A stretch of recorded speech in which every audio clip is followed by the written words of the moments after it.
bonsoir à toutes et tous. C'est les actions furieuses. Comme d'habitude, je vous rappelle, avertissement. Cette vidéo est uniquement à but pédagogique et donc en aucun cas ça ne peut être considéré comme des conseils. Vous prenez vos propres décisions. On va passer directement au CAC, tout bêtement. Voilà, on a le CAC 40 qui a vraiment du mal. Alors on est toujours dans une zone de force, on a passé notre résistance oblique, mais il a vraiment du mal. Si on le regarde en semaine, eh bien c'est toujours notre ligne de trend, notre ligne de tendance qui est là, qui fait résistance. Et ça a du mal à passer, ce qui explique qu'aujourd'hui il y a plusieurs valeurs qui ont eu un petit peu de mal.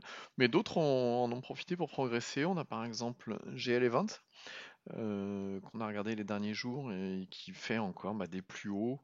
Bon, par contre, on voit là que les volumes sont décroissants, donc ceux qui sont dessus, il y a un moment, il va falloir prendre les bénéfices parce que pour l'instant, il y a pas beaucoup de volume. Si on se met en semaine, par contre, là, on voit qu'on part pas mal. Donc on a cassé cette oblique baissière qu'il y avait ici, ça a été le déclencheur, c'est pour l'impulsion qu'il y a derrière. Et là, on n'a pas encore des gros volumes, donc il va falloir surveiller, c'est important. Qu'est-ce qu'on a eu? On a eu Pixium, pareil, qui a cassé d'abord son oblique baissière là, qui a créé une première impulsion. Seconde impulsion là sur le breakout des 1,19, des volumes intéressants.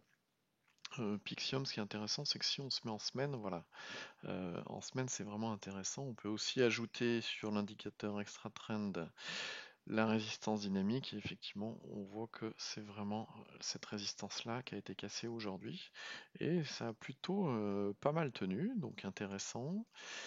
Donc là on est en semaine, en journalier on est là-dessus. On a eu EDF, il y avait cette résistance oblique sur du même sur du mois, qui était là donc depuis très très longtemps et a priori on a réussi à la passer.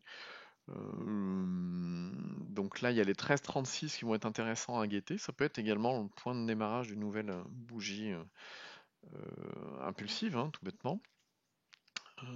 Qu'est-ce qu'on a d'autre? On a DBV Technologies, pareil, qu'on a regardé les derniers jours. Alors la situation n'a pas beaucoup changé, si c'était une petite mèche, et puis on est revenu vraiment sur les cours d'hier, grosso modo. La situation n'a pas beaucoup changé. La situation, c'est ça, c'est qu'on a une oblique baissière qui est là, qui attend d'être cassée pour créer une impulsion haussière derrière.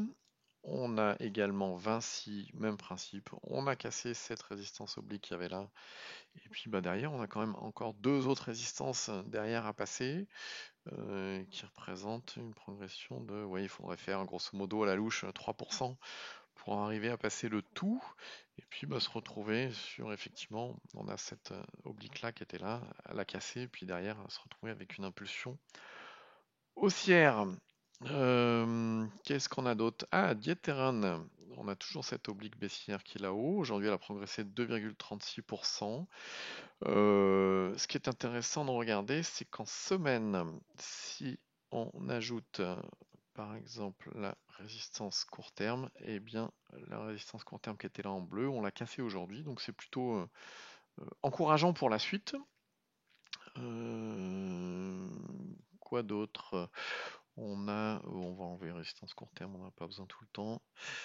On a CrossJet qui est toujours dans la même configuration. Alors ça n'a pas été terrible aujourd'hui, on a une mèche là.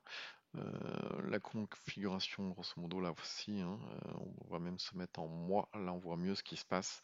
On attend effectivement la cassure de l'oblique baissière qu'il y a là pour créer l'impulsion derrière.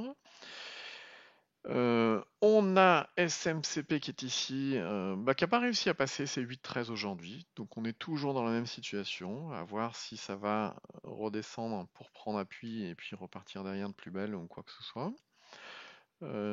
Et on a, alors je remets, mais je vous l'ai déjà montré hier, SMCP. Ce qui est intéressant, c'est qu'en semaine, on est déjà en zone de force et qu'en mensuel, voilà, on a un début qui est là et puis on a cette résistance-là à casser les 8,13. On a eu un premier échec ici, une première tentative. Et voilà, grosso modo. Donc je vous le rappelle, le CAC, pas terrible.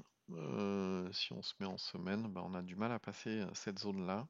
Donc cette zone-là, elle est à surveiller, les 7725, 7730. Sur ce, je vous souhaite à toutes et tous une bonne soirée, à bientôt.